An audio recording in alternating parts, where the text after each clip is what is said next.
Hey, I'd like to welcome you all. It's 1 minute past 12, so let's kick it off. Really nice to have you along, and thank you for supporting the research activities and coming along and taking an interest in the work of the Lifestyle Medicine and Health Research Centre. So, my name's Darren. For those who haven't met me, but I think I know everyone on the line. But I asked an interesting thing. I said obviously we get to feature research and people share the things that are happening for them. But sometimes with research, there are things that surprise. And I actually think that's a really important thing. Um, Sometimes I hear, research students starting off and they say, "Oh yeah, what I'm doing is I'm proving," and as soon as they say it, I just go, no, no, no. I think that the whole scientific endeavor should be inquisitive and curious, and we're really here to learn new insights that maybe we hadn't anticipated at all. It's meant to be an adventure, I think, and so I thought what could be really fun is to hear from some of our researchers about things that surprised them or that they found particularly interesting as they went through. I think back to some of my research and my going back a long time now, but my PhD was in the area of the runner's stitch, and I took an interest in that topic because I used to get stitches really badly. And one of the first things after I did quite a large epidemiological study to kick it off, and one of the first things that I came to realize is that I was very atypical. My experience of this was not what most people got, and I thought, oh. And so that was a surprise to me. It actually it changed the way I viewed this whole research process. So today we're going to hear from four of our researchers, and I've given them just some time to pick a snippet, something that they felt they'd like to share, something that was of interest to them that surprised them at the time. And so we've got a great lineup, and I might just make the introductions now, and so that I don't interrupt the flow too much as we go through. So to kick it off, we're going to go gentlemen first. So we've got three ladies and one gentleman, which is a nice balance there. But so Professor Brett Mitchell, he'll be our first presenter. I don't think I need to make much of an introduction. He's obviously done a stellar amount of work in a whole lot of spaces. So really interested to hear his snippet. Then we have Sharon Bailey, who's in the Faculty of Nursing and Health. And I understand, Sharon, your PhD is very, very close. Is that right?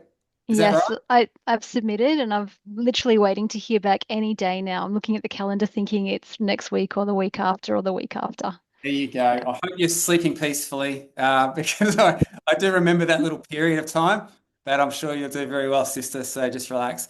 Then we've got Dr. Mel Renfrew, who is the course director for our lifestyle medicine program here.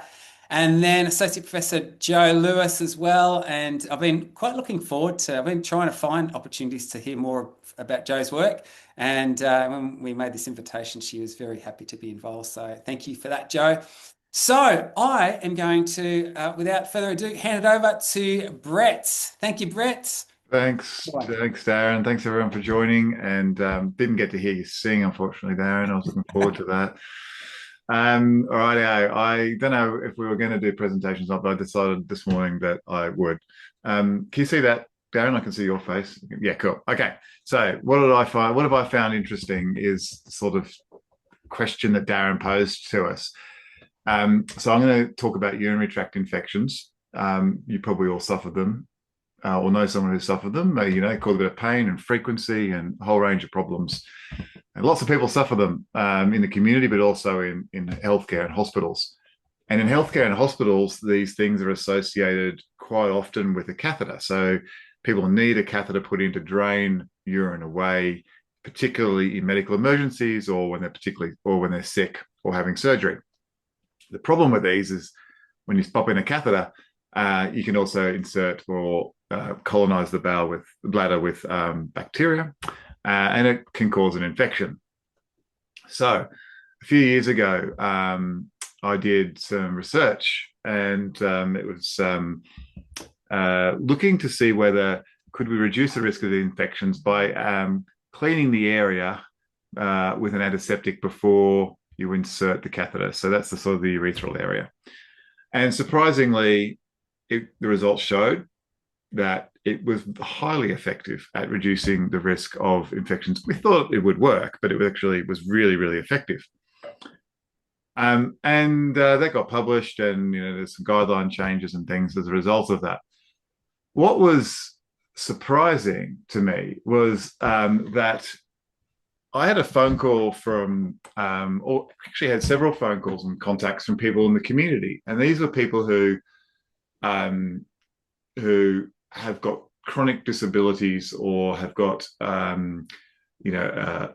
might be disabled in some way. They might have had a spinal cord injury, for example, and they are living in the community and they're having to insert catheters regularly, several times a day, to help them urinate.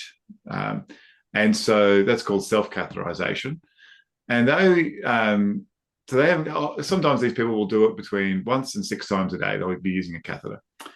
They pop it in and it comes back out again. It drains the urine away. And they said to me, they found the results of my study, even though it was in hospital patients, particularly interesting. And they wondered if the results were relevant to them. And the answer probably was, I don't know, because it's very different, like in the community. And it made me think, now, if people are contacting me from the community, then this must be a problem. It made me think, well, actually, people do read the papers that you write. And so whilst we often write for, academics and our own specialities, sometimes there are really health literate people in the community who are interested and who will go and seek information. And it made me think, I wasn't aware, I was very aware that people self-catheterize in the community, but I didn't realize the scale of the problem. We started to investigate that. We did systematic reviews, and we found that there are tens of thousands of people in Australia who self-catheterize each day. And on average, they have 2 infections a year. And about 70% of people get more than 1 infection a year. So there's a big burden on them, and it's a big burden on the health service. So after doing all that piece of work, we decided to try and get funding and run a big trial and then see if this question that we did in the hospitals we could replicate in the community. And this was called the Cation study. It's a website. And basically, it was the same study. We were trying to recruit people from the community who self-catheterize, and we said, we'll give you this wipe, and we made a double-blind randomized control trial. So we made this wipe with a company where you couldn't tell whether the product was an antiseptic or a saline. It was packaged identically, same weight, and all that kind of stuff. So it was I was saying this is going to be the best type of study I've ever done in terms of methodological design. It's going to be amazing. We spent years planning it. We got a whole bunch of professional organizations on board to help recruit patients, because remember, these are in the community. We had great interest and engagement and commitment. We had professional groups signing up to it. We had support groups, the disability groups signing up and going, yeah, we'll help you recruit. We had clinics saying they were going to help recruit to us. And it was just this great momentum. It went off the rails a few times because people moved jobs that you were talking to in certain organizations. And this trial took about 2 years to get up and running. But that was amazing. I'm like, this is going to be brilliant. And all these people, they, in hindsight, promised the world to me. And at the time I bought that, then the wheels fell off. And they fell off after we started to try to recruit participants, and then during the first phase of recruitment. And what I say by the wheels falling off, all the commitments that people made to try and recruit to recruit participants from the community didn't work. And we ended up with Facebook campaigns and advertisements in newspapers and all kinds of things to recruit people. And we didn't need a huge number, by the way. We didn't get there. And about 3 or 4 months into the trial, after trying every recruitment strategy possible, we got to the point where we knew we weren't going to recruit the numbers we needed. And so then I was left with this ethical dilemma. We put all this time and resources into the study, years of work, development of this product, all this kind of stuff. We had these people who were suffering, who were in the trial, and just wanted an answer or solution to help them reduce the risk of their burden. They got lots of things going on in their life, right? They have complicated health conditions. This is another thing that was an inconvenience and a real problem for them. And then on the other side, I was faced with this ethical dilemma of going, we shouldn't do a trial that we know we're never going to get the answer to, because we're never going to have enough people in the trial to answer the question from a statistical point of view. So it was a sort of a futile trial, if you like. And so there were lots of back and forth by the team about what to do. And in the end, we had to can the trial. So we had this unpleasant situation of having to tell our participants who'd already started, sorry, we're canning it because we couldn't get enough participants in the trial. It's probably one of the hardest things I've ever had to do. And the trial stopped. What I found interesting here was the best laid plans, even though I thought we planned this to the hilt and what we had, didn't work out. I found that I needed to take my personal involvement out of that decision making when we had to make that trial decision to stop the trial, because I was so invested in that decision. And it was the benefit of having a good big team who didn't necessarily all have that vested interest to be able to say, we actually need to stop this. The commitments aren't always solid, even when you think they are. People will tell you everything, but that's not always true. But you can pivot, and I see Marnez is on the call. Marnez is part of this as well, and we decided for those participants who we couldn't continue the trial for, that we wanted to give them a voice still. So we interviewed them, and that's in the process of being written up to actually share their experiences about what it's like to live with having to self-catheterize and what it's like to get these infections. And so interesting, Marnez and I actually caught up this morning about that. Some really interesting findings. I haven't spelt phenomenon correctly there, but I did learn a new trial and phenomenon. And this is what I also found interesting. There's this thing called Lasagna's law, and it has absolutely nothing to do with the food. I don't know if you've heard about Lasagna's law, but Lasagna's law is from a pharmacologist, Louis Lasagna, and he talks about this in clinical research, that the number of people that you anticipate is always going to be significantly lower once the trial starts. And there's this point where, yes, we're definitely going to do it, and all these people are always going to commit. And as the trial goes on, you drastically find out very quickly that these people don't commit or aren't there for your trial. And so there's actually an epidemiological term called Lasagna's law. And I found that interesting. I never heard of that phenomenon before, but there's some research around it. This is an epidemiologist going back, I think, about 50, 60 years ago, who coined this term. But really, this concept that patients going into a trial can drop straight after day one, and miraculously they reappear when the trial's over. And that's the same thing we experienced when we said the trial's over. All of a sudden it's like, oh, I could have got so and so to help me do. Oh, have you tried such and such? They could have helped do this trial.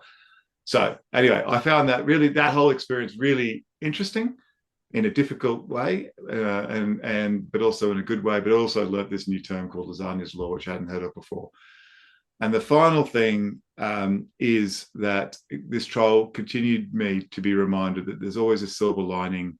Things might always happen for a reason. And we did have this product, and as it results, there was been an opportunity in a couple of hospitals to do a new trial, and we're going to be able to do it, not the same trial, but a related trial using a lot of the resources we put in place. And so there's a bit of a silver lining to all this as well. So that's it. I'll stop sharing there, Darren, and I hope there was a few things there that might be of interest. That's fantastic. Actually, that was very, very well done. A couple of things jump out to me. One is what and I've always liked this about your research and your attitude towards it, is that you're actually responding to a need. You're actually trying to make a difference. And the frustration, where you can actually see, hey, this is something that needs to happen, and then just the mechanisms to make it happen just don't come together. I've just had a project. We've had a similar thing where one of the PhD students here has had to completely pivot his project because what I thought would be just a really nice, solid study hasn't transpired. And so I think, hearing that from you, that's an encouragement to us all, us mere mortals, to actually to know that, even with all of your level of experience and your connections and the research often doesn't go to plan, and No, I think doesn't go that's to important. plan. Yeah. And like Georgia's online too. I see Georgia now, and she was part of that, and she had a strong vested interest in that project too. It was just so much work put in over a Yeah. long period. It was really hard. But I actually then when I was preparing for this talk, I found this stat and it said that about 19% of clinical trials, that is, end up stopping for exactly the same reason that I talked about, this Lasagna's law, this sort of concept of futility because of lack of recruitment. It's a really high proportion. So what I thought was a rare event Mm. had never happened to me before. I've done plenty of trials. It did. So yeah. Mm. And I think that, sometimes when we read, we'll read a randomized controlled trial and you see this nice little flow diagram of, this was the eligibility, this is who was Mm. recruited, and it looks neat and tidy. And I think it's good to know that behind the scenes, it's often never neat and tidy, particularly when it's real people, Yeah. That's why I think maybe some researchers just use rat models That's because right. It's rats are easier, more isn't compliant. it? Or So, existing data sets. Yep. It's a bit easier. oh, thank you so much, Brett. Thanks, Aaron. Very good. Sharon, we're going to hand the floor over to you. You're on mute. You might just need to unmute yourself. Sure. I'll just share my screen as well. Sure.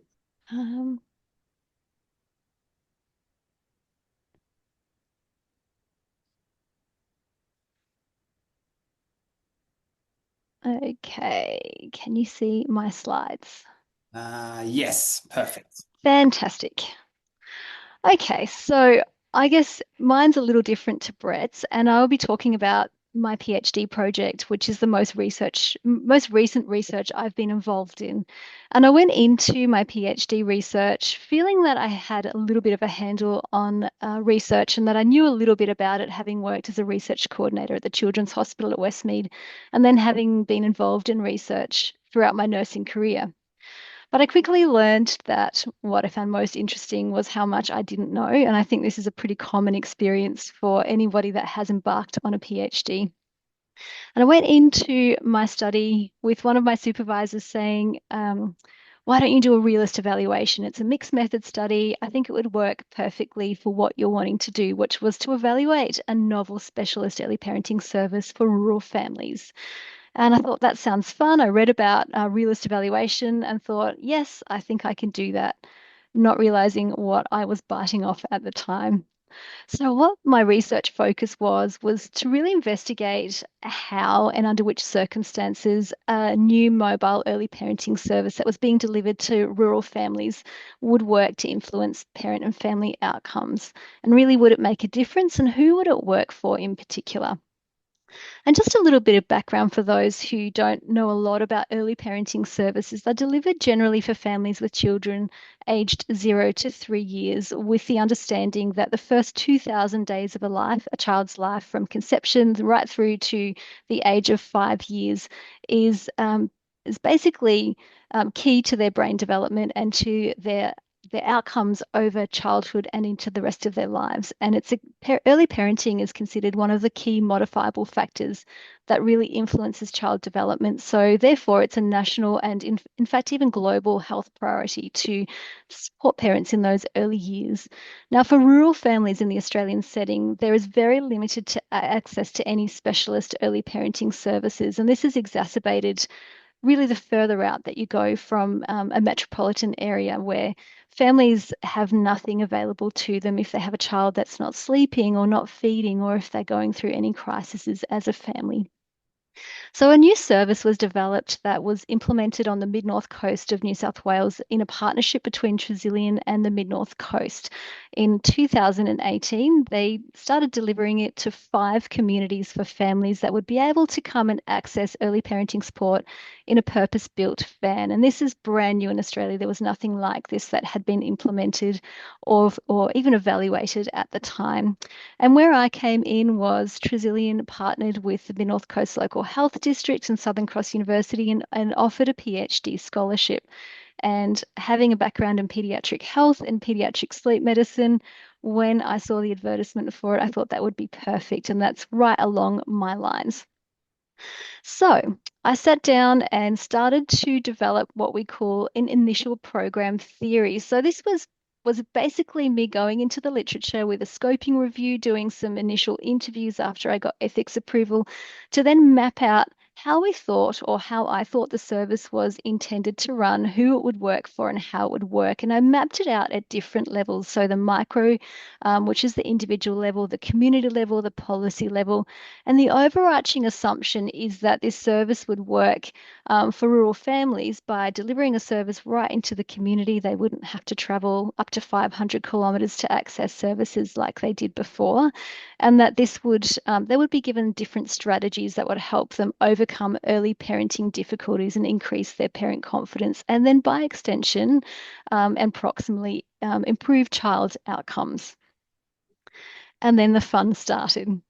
So I went into recruitment like Brett, expecting and anticipating that that part of it wouldn't be too difficult. I went into recruitment at the same time that COVID hit, and a lot of local services shut down. And the service that I was evaluating also encountered, I guess, service disruptions. What I also found at the time was ringing or trying to contact or recruit parents, mothers in particular, with new babies who were already struggling, was way, way more difficult than what I had anticipated. I was asking mums who didn't even have time to get dressed in the morning to give me half an hour of their time before they even got help. And that initially was a big issue. I got 5 months into my project and I had recruited one parent, and I had earmarked about 70 because it was mixed methods and I wanted to get enough data for my statistical analyses for my quant data.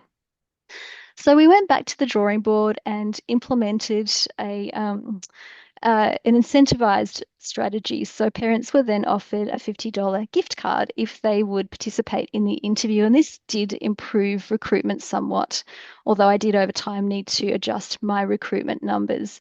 So I had asked parents to be involved in an initial interview before they accessed the service, and then it was like a pre-post interview. So further down the track, about between 4 and 6 months after accessing the service, to then talk to me again for roughly half an hour.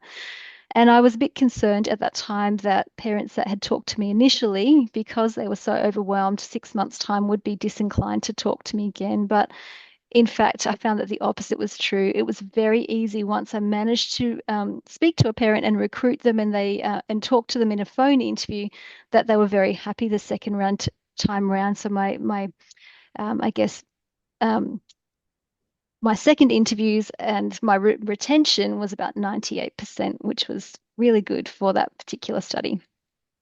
What I found really surprising, I anticipated through the research that I did at the start, that the main thing that would improve parent or child outcomes would actually be the strategies that they were provided with from their early child and family health nurse and the specialist service that was provided to those families.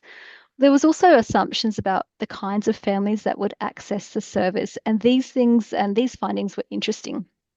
So the main thing, distilling those findings down together, the main mechanism that appeared to operate between the context of family and child family health nurse and partnership approach to care and stronger parent outcomes was that parents needed to feel valued and respected and reassured. So the main thing and the game changer that parents described, which we didn't expect and was an unanticipated outcome, was the fact that they went into a service feeling incompetent often as a parent, and then were told, "You're doing a great job as a mum," and receiving a hug. That was the game changer. And to me, 4 months down the track or 6 months down the track, when I spoke to parents again and again and consistently, parents shared that the main thing that had changed for them was their perspective. So what I found was not really so much the strategies that were put in place that operated to improve parent outcomes. The main thing that I found was this reframing of parents' perspectives about their own experiences as a parent. So nurses used a strengths-based goal-setting approach to support parents, and this really was helpful as well, and resulted in positive changes in parent experiences. But obviously the main thing there again was really reduced down to that simple reassuring and telling them they were doing a good job. Now, in terms of who accessed the service, a range of different families came into the service.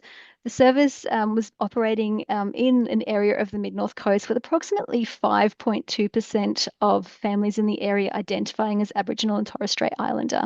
Well, over 20% of service users for this service identified as Aboriginal and Torres Strait Islanders. So there was something there as well, in that the service was offering a partnership between an Aboriginal health worker into those communities and a child and family health nurse, and that operated really strongly in the communities where that existed.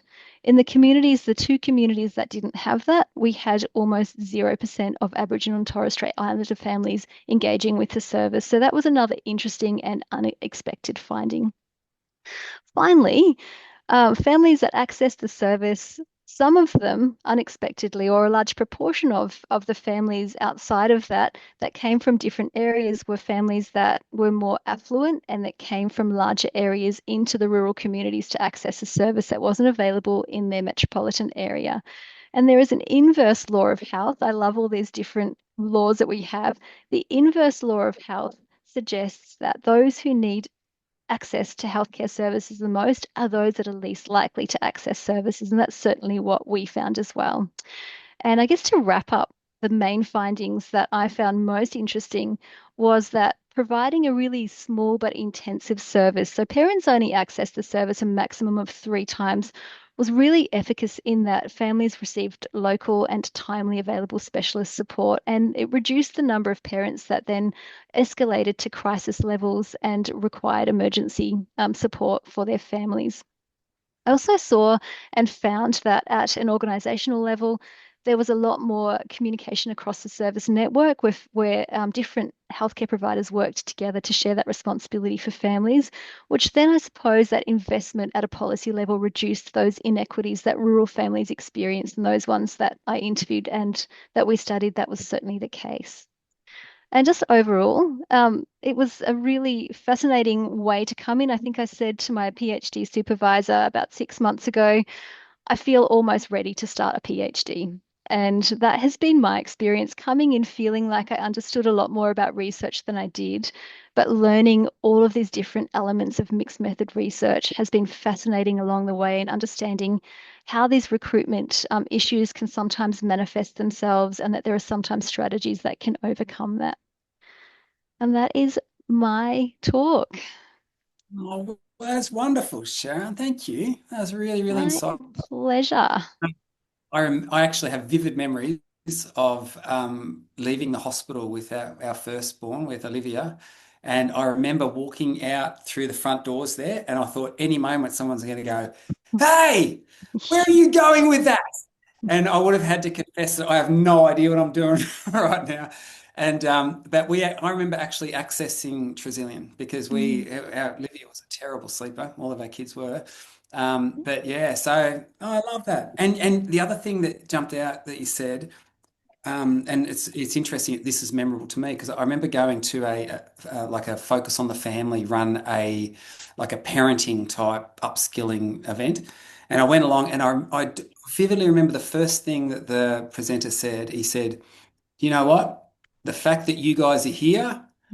Yeah, most of the way there. Your kids are lucky. And I just felt actually quite affirmed because at the time I was wondering whether we were raising criminals and future criminals. And then all of a sudden to hear someone say, "Hey, you know what? You guys, obviously you're engaged, you're trying to do your best. That's a great head start." Well, I remember it sticks out to me that it was very affirming. So great Yeah, work. Well done, and thank you for the thank insights you. that you shared. Really great. All right, Mel. The floor is Okay, I'll just share screen.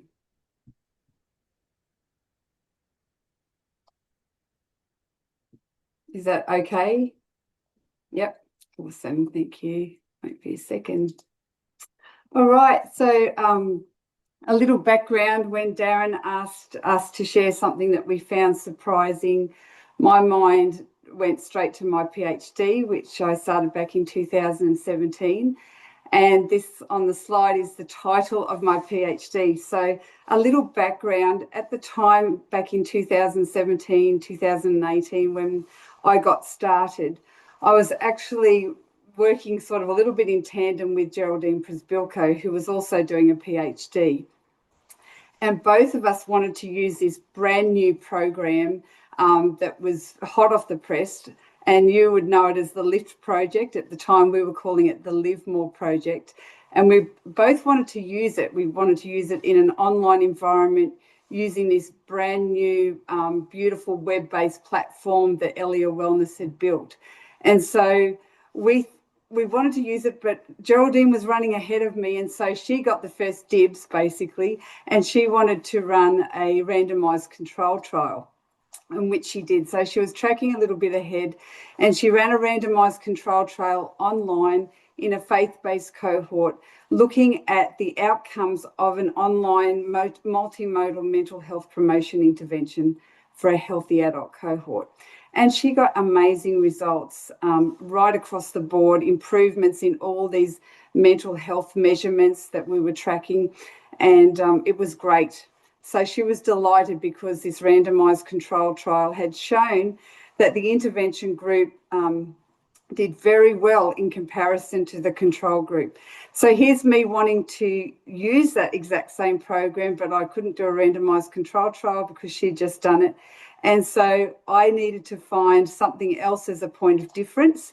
And so my mind went back to, well, actually, I was still doing it at the time, and I was running CHIP online with the help of the late Dr. Paul Rankin. We transitioned to running not just CHIP in the CHIP programs in the field, like in church or community settings, but for those people that couldn't access it, we were running it online on Zoom. They were watching the videos online and then coming to a Zoom session with me as the facilitator. And I learned an awful lot from that. But one of the key things I learned was that those who actually came to those Zoom sessions, for example, seemed to do much better than those in the group who didn't come. So we'd troubleshoot issues, talk about anything that had come up for them. We'd do some virtual cooking demonstrations, check their understanding of the concepts, etc. And so it was just a great way of connecting for an hour every week and keeping people on track. And so I'd come to think that human support was actually a really key factor in that. And so it sort of shaped my ideas that maybe human support, if it was added to this online program that was already an excellent program and we knew worked from Geraldine's randomized control trial, that maybe we could get even better adherence and better outcomes if we provided them with some extra human support.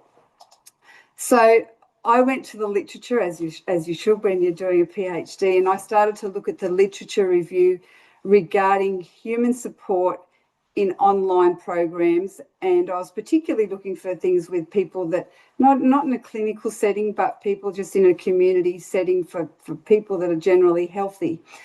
And what I found was that the results were mixed and quite complex.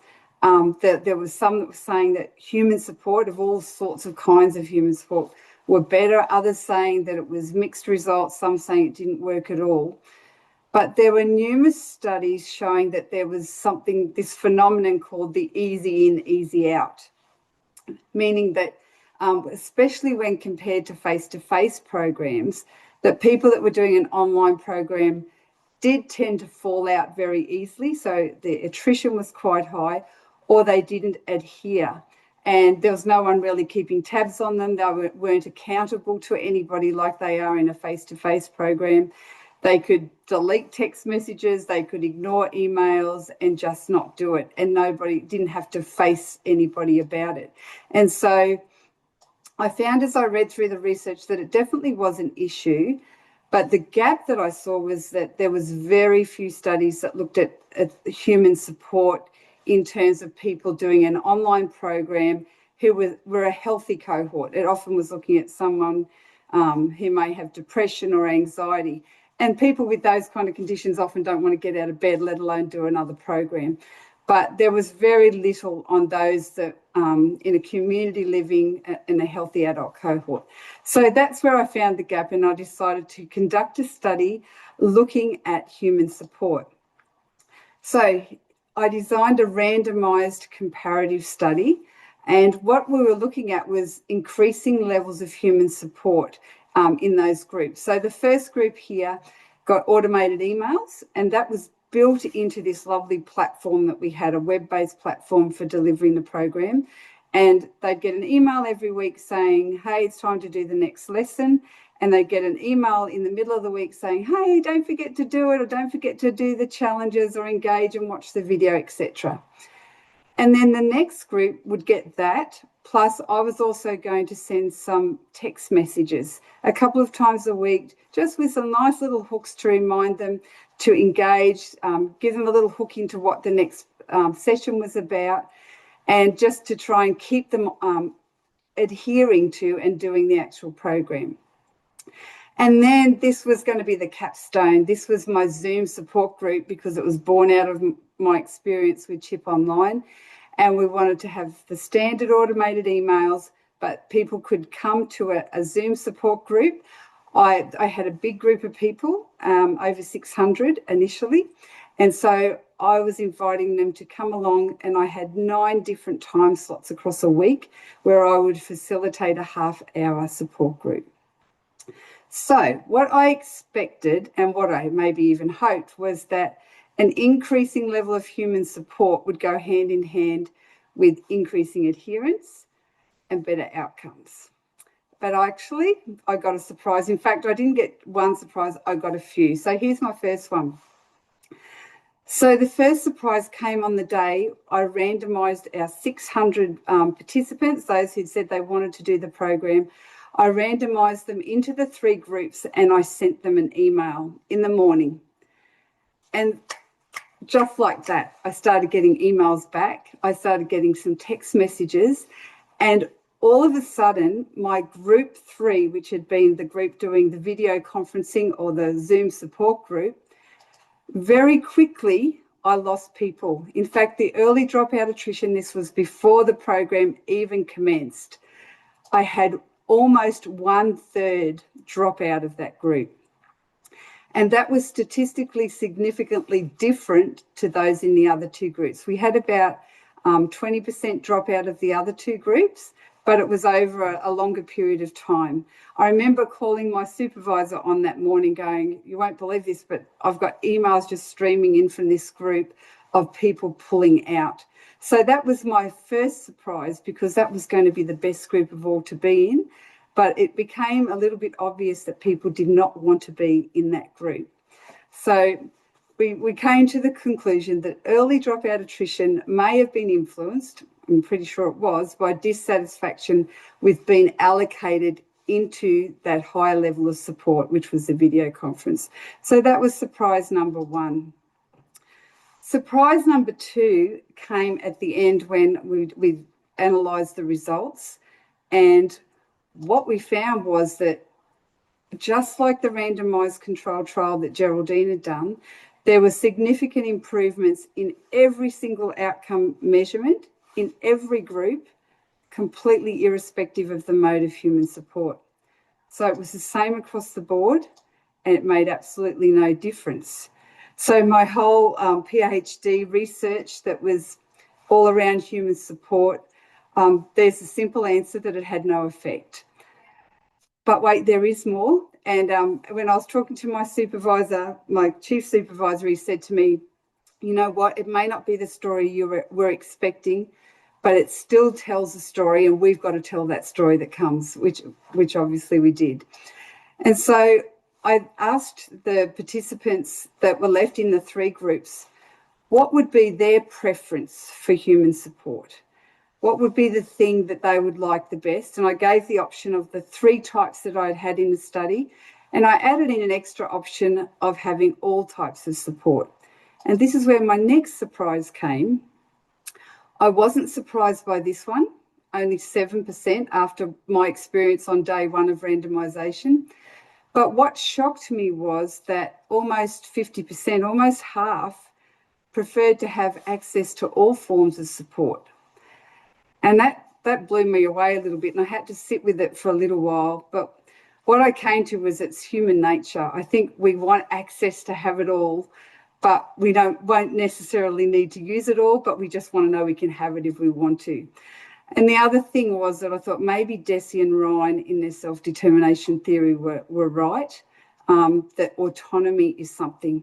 And so it came through in the qualitative part of my study that people just wanted to be able to choose the way they engaged. And autonomy was actually a really, really important part that I hadn't factored in. And this is the final kicker for me. I was sort of blown away and a bit bummed that human support really had no effect whatsoever. But what we decided to do was then just have a look at that group 3. And for those that were left after the terrible attrition rate at the beginning, we had 37 people out of 103 people, so almost 36%, who didn't even attend, even though they stayed in the study, they didn't attend any of the video conferencing sessions whatsoever. But I did have a group of 19 who came to 7 or more. And so we only had 10 sessions. So they came to, a decent amount, 3/4 of the sessions. And for those group, we stratified the results of them in comparison to the rest within that group. And if you have a look down here, interestingly, we found that those who came to a 7 or more of those video conferencing sessions experienced significantly greater improvements in the domains of mental health, vitality, depression, and life satisfaction when compared with participants who attended less than 7.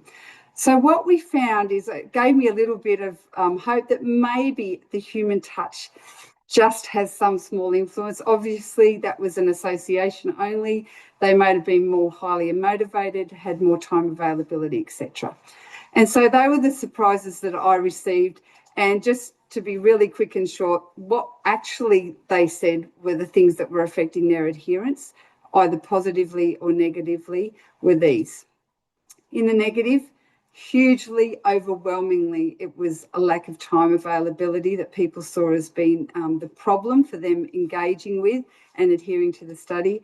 And on the positive side, they loved the highly engaging video content. And for those that did have the time available, it was really, really important for them to be able to adhere to the program. So my final takeaway messages were, we need to give people some autonomy. Give them some opt-in, opt-out of things like human support, which wasn't so important after all, and any other kind of factors that may not be absolutely necessary. Keep the content super engaging because that's motivational for people to stay in the program, and everything needs to be super time efficient. And the other thing was we had lots of glitches with our lovely so-called web-based platform. And it really needs to make sure that it's effortless, intuitive, user-friendly, and easily accessible. So, yeah, that's it. Thanks, Darren. That's excellent. Thank you, Mel. Really well done. And, there's a bit of a theme here, and I actually think this is a good thing to hear, is that, research, it doesn't go to plan often. And I do think that there should be an aspect of that in true discovery anyway. So, yes, so thank you so much, Mel. And then last of all, we have Joe. Joe, thank you.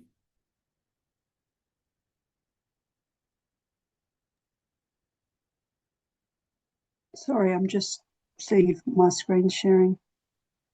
No worries. It looks like that is not happening. Yes, there we go. You got it? Yeah, it seems, I don't know if it's in full screen mode. Because I cannot see it.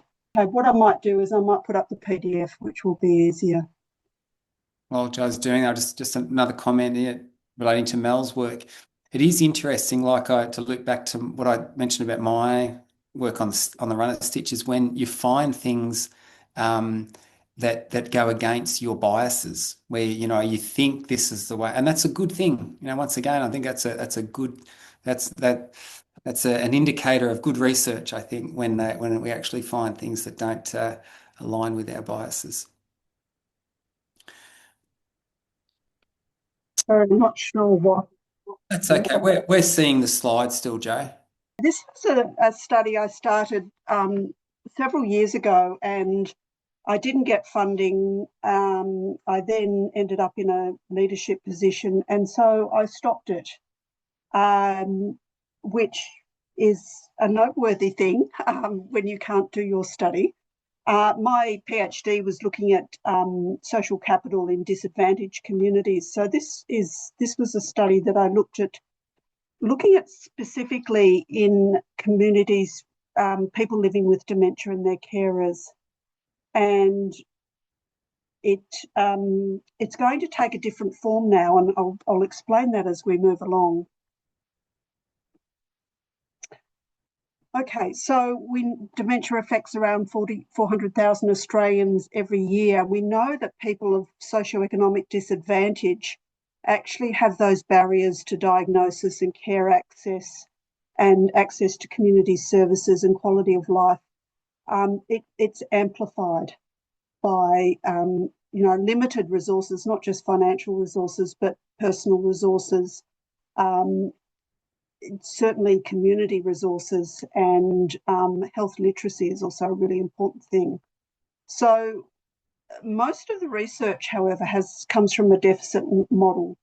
And what we now need, and I'll get to why it's really more important now, is research that actually looks at what's happening in the nature of health assets, all of the things that sit outside of hospitals and health services, and what do social networks look like that can build strength within individuals, communities, and societies that support well-being and dignity for people living with dementia and their carers.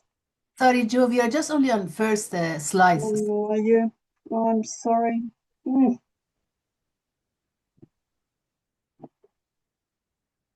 Let me... Are you on the second one now? Yes, yes. Yeah. Okay, all right. I'm going to have to run 4 screens by the look of it. Not sure of the internet. So, yeah, that was me just covering this approach to health assets and social networks. So the aims will look at exploring the role and impact of health assets. Sorry, and now someone's calling me. It's all happening. Looking at types and sources of formal and informal health assets. So what sits in communities in terms of community services, dementia-specific programs, and whether and how they're accessed by people of disadvantage. Networks, family, friends, communities, neighbours, and how they influence that lived experience of people with dementia. What we know is people with dementia, and certainly in my study, which looked at people at the end of life, they live in communities. They don't live in hospitals. They sometimes will go into those facilities to die, and certainly people with dementia might go into residential aged care or dementia-specific facilities in those last years of life. But for the most part, their life is in their communities, and what happens to those communities when they become unwell. So it was not only examining those social networks, but how they navigate health and social systems. Their worlds become very small when they're diagnosed. Their carers' worlds also become very small, and they often will give up work, and they'll often give up other social networks that are associated with being part of that workforce. And exploring how community-led and culturally specific models of care, so particularly for groups, Aboriginal and Torres Strait Islander groups,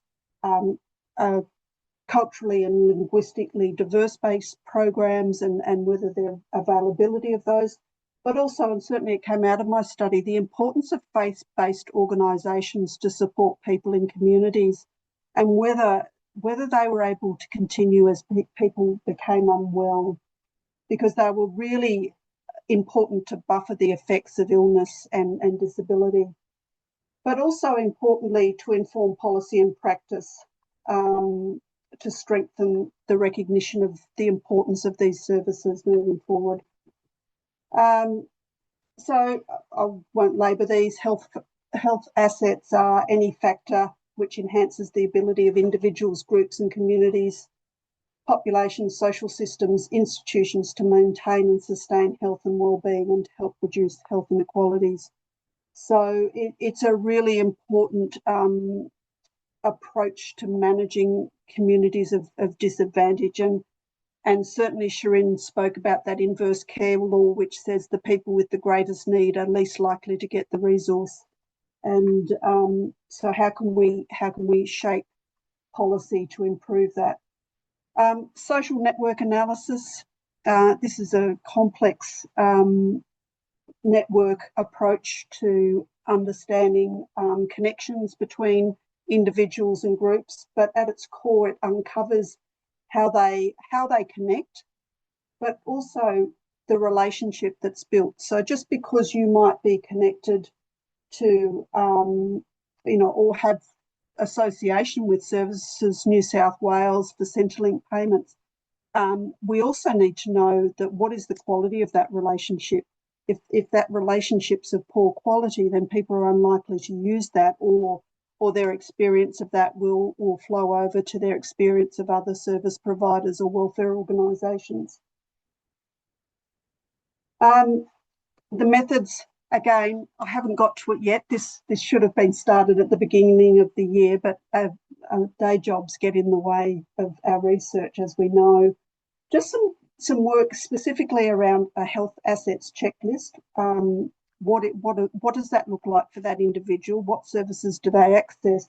But also an environmental scan that says, look, these are the services in your area that maybe people aren't accessing or don't know they exist.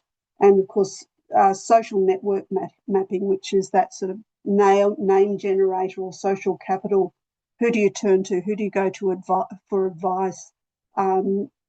What would you do if you needed support or needed respite? Where do you think you might go? And again, what are the size of those networks? What are the strength of ties? And what are the types of ties? Are they family, service or neighbourhood? And of course, the meaning and value of those social relationships is really, really important. In the area I did my study, initially it was in the western suburbs of Sydney, and although people had those supports, there were high levels of domestic violence and family violence, and although those supports were there, they really weren't appropriate for them to access. And finally, the so what, which is why it's really valuable that I've come to that at this time. We're going into what is the most significant reform we've seen in healthcare in many, many generations, and that's the aged care reform. So a new Aged Care Act will come out on the 1st of November. It should have been the 30th of June, but it's been delayed. And the other one is the strengthened standards approach. What we know about that is the person who is aging or has disability or health needs is now firmly at the centre of that care, and the focus is on community care. People want to be at home as they age and as they have ill health. So this self-management approach to support at home, which will replace community home support packages eventually as the year rolls on, how people can be supported to care plan. And so that will be the policy approach around understanding where people have their networks of support and where those networks of support need to be enhanced or improved. And that is all. I'm going to get out of this technology now. You've done well. Thanks, Jo. And yeah, great work. Really, such important work nowadays too. Hey, look, we're almost out of time, but I just want to thank everyone for coming in. A special thank you to our presenters for sharing some of their insights. Hope you've been able to draw some great insights yourself from them. And yeah, it was interesting that I think the theme that emerged, I wasn't prompted, was that research doesn't always go to plan. And so if that's your experience at the moment, take some comfort in that. But yeah, thank you once again for supporting this event. Have a great rest of your day.